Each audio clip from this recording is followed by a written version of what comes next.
السلام عليكم ورحمة الله وبركاته.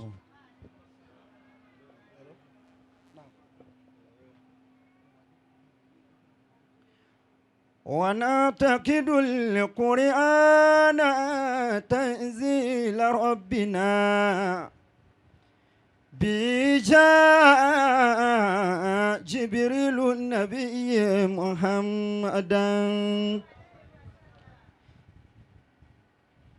أعوذ بالله من الشيطان الرجيم. بارك الله فيك. بسم الله الرحمن الرحيم. الحمد لله رب العالمين الرحمن الرحيم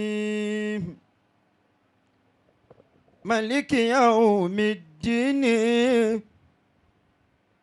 إياك نعبد وإياك نستعين. اهدنا صراط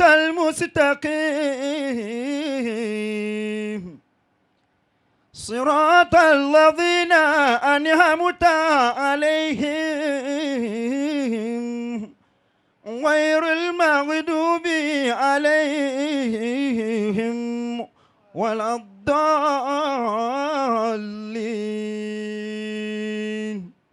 صدق الله العظيم. ẹ dákun ẹni Allahu Akbar. Allahu akbar. bẹ́ẹ̀ ti gbọ́dọ̀ ń tóbi má rèé. Allahu akbar.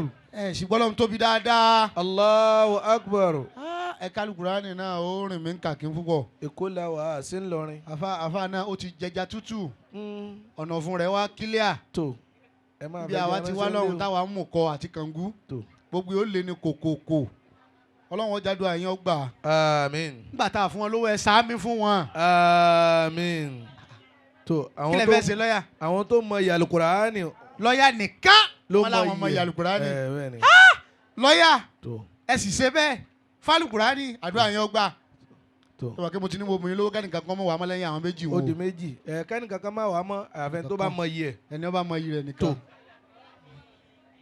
màá mi ní ta ni ọmọ ìyá Al-Qur'ani kò sí. ìyá mi àgbà náà dìde.